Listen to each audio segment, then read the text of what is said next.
Dear students, welcome back to the video. So today we are going to see how to draw ellipse by arcs of circle method.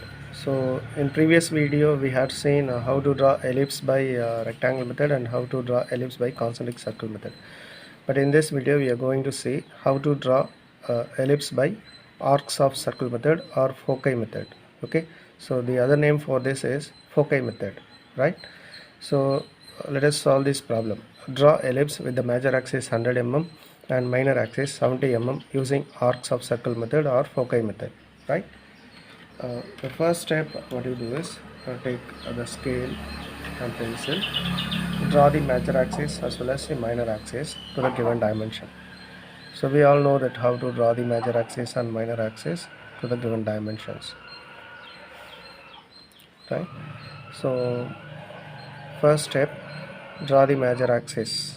Draw the major axis to the given dimension. I mean 100 mm. Okay, and find the bisecting point also 50 mm. At this point, place the scale to the so that both this minor axis and major axis bisect each other, right?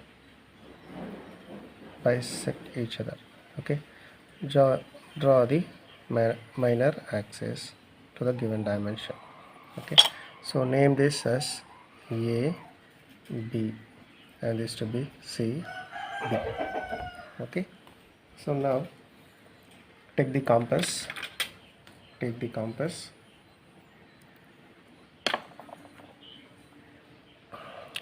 measure O, A. Wait a minute. Measure OA. So here we have to find out the focus. Measure OA, keeping C as center. Put the arc on the line which you had measured. I mean on the major axis itself, on either side. Okay. So this is F1. This point is F1 and this point is F2. F1 focus 1, focus 2, right? So now after marking the focus, from this in between F1 to 0, F1 to O, you can have n number of unequal divisions. Any unequal divisions, not equal, unequal divisions. Please understand, unequal divisions 1, 2, 3. Okay, and this to be 4. Right. So now what you do is take the compass, measure the distance between A to 1, A to 1, right? Measure the distance between A to 1, A to 1. Keeping F1 as center, put the arc above the major axis and below the major axis. Okay, now change the position from F1 to F2 without changing the dimension. What you did earlier, follow the same thing on the right side also. No change, right? Okay, so now measure A to 2, right? A to 2. So keeping F1 as center, put the arc here, right? Now change the position from F1 to F2. Keeping F2 as center, put the arc on the right side. Okay. Now measure A to 3. Now measure A to 3. Right?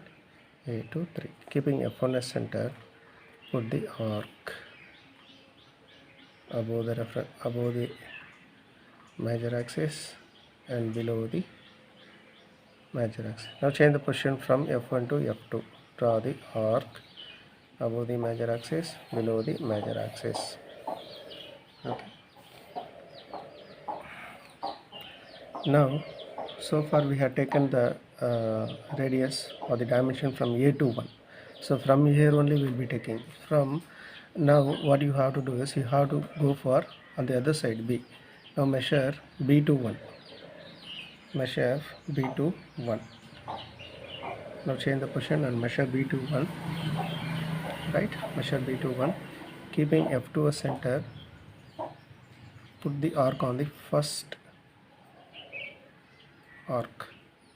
You will be getting the intersecting point. Put the arc on the first arc which you had already drawn. Now change the position from F2 to F1. Put the arc on the previously drawn arc. Okay, so you'll be getting the intersecting points. So mark these points.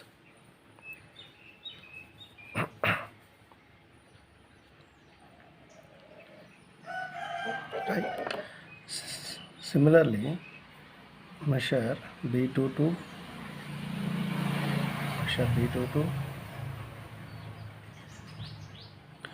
keeping F2 as center, put the arc on the second arc above the line AB, below the line AB. Change the position from F2 to F1, put the arc above the line, below the line AB. Okay, now mark these intersecting points.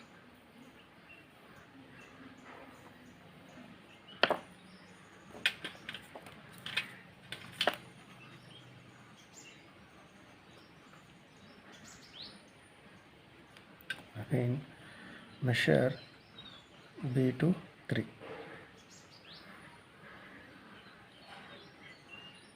B to 3. Keeping F2 as center, put the arc above the line, below the line. Simultaneously change the position from F2 to F1, put the arc above the line AB and below the line AB. So now mark these intersecting points.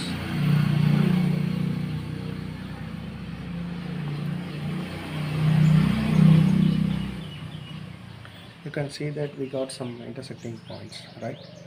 So after completing this arcs procedure, so mark these intersecting points and start with the major axis A and draw the curve.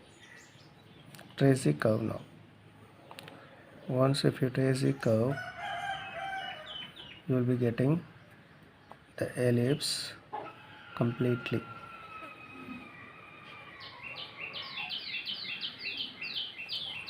Just join these points.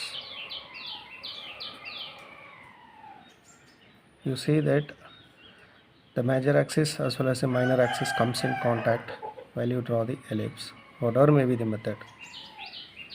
Okay.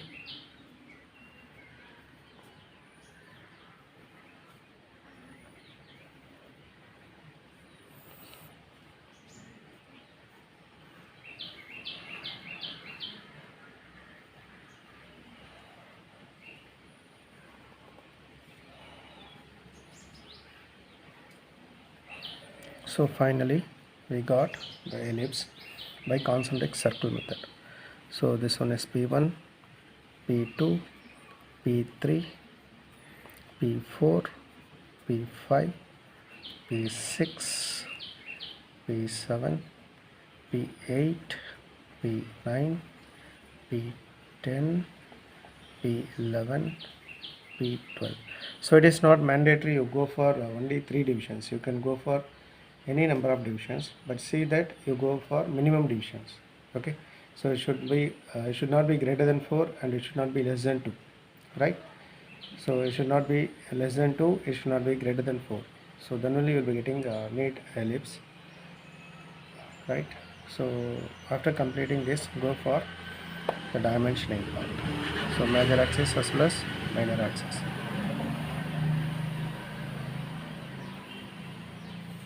Okay, so this one is a major axis.